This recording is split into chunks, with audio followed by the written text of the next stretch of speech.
یا علی مدد. الوائز ابو علی، wise number 91. حضرت امام کی سمجھ ہمارے لیے بہت ضروری ہے. جو بچہ اپنے باپ کو ہی نہ جانے تو اس بچے کا فیوچر کیا؟ ہمارا باپ، روحانی باپ ہمارا حضرت امام ہے، اور ہمیں اپنے باپ کے متعلق سب کچھ جاننا چاہیے. امامت کی شناخت ہمارے مذہب کی سب سے پہلی ضرورت ہے. عبادت کا جو مقصد ہے تو وہ یہی مقصد ہے کہ ہم اپنے حضرت امام کی نورانی حالت کو سمجھ سکیں. یہ بولتا چالتا کھاتا پیتا ایک انسان کی طرح ہے. پیروں نے کہا ہے کہ اس کی ظاہری حالت دیکھو گے تو تم گم ہو جاؤ گے. جیسے کہ ہم وہ گنان پڑھتے ہیں، پر تک پاتر نے پرکھی نے پریم پوجو نہیں پائے. اس کے اندر یہی ہے کہ یہ کھاتا پیتا ہلتا چلتا دنیا کے لوگوں کے اندر مکس ہو کے رہتا ہے. تو میں مولانا علی شاہ ماں باپ کی ایک بات سناؤں.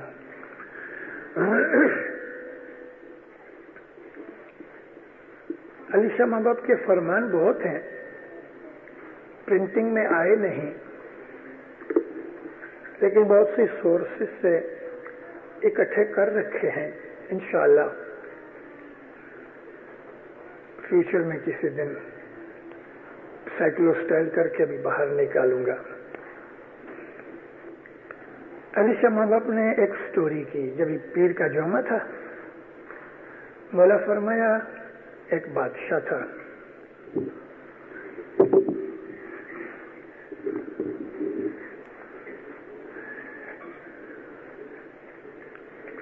مولانا علی شاہ صلوات اللہ علیہ فرمایا ایک راجا تھا، بہت اچھا تھا، اور اس کی جو رعیت تھی اس کو بہت چاہتی تھی. راجا کو ایک دن ایسا خیال ہوا کہ میں دیکھوں کہ مجھے زیادہ چاہنے والے ہیں کہ دنیا کے اندر موج شوق کو زیادہ چاہنے والے میری رعیت میں ہیں. اس نے حکم کیا، ایک بہت بڑا زبردست باغ لگایا گیا. اس باغ کے اندر بہت برس لگے بنانے میں، ہر طرح کے عیش و آرام کی چیزیں رکھیں، اور جب تیار ہو گیا تو فینس باندھی گئی. بادشاہ نے اعلان کیا کہ یہ جو باغیچہ ہے یہ کھولا جائے گا اور میں اس کے اندر چھپ جاؤں گا. اس کے اندر کھانے پینے کی جتنی بھی چیزیں جو کچھ بھی ہیں وہ سب فری ہیں، میری بخشش ہے. جس کو جو پسند ہوئے وہ لے وے. میں اس باغ میں چھپا ہوا ہوں. صبح تک جو میرے کو ڈھونڈ لے وے تو یہ سارا باغ، اس کے اندر کی سب چیزیں میں اس کو بخش دوں گا، اور مغرب کے وقت سے اس باغ کے دروازے کھولے جائیں گے. لاکھوں آدمی آئے، دیکھا تو کسی جگہ جلیبیاں تلی جاتی ہیں، پوریاں تلی جاتی ہیں، بھجیے بنائے جاتے ہیں، بریانی پک رہی ہے، طرح طرح کے میوے، طرح طرح کی لذیذ چیزیں. تو جو آدمی کھانے والے لوگ تھے نا، ان کی تو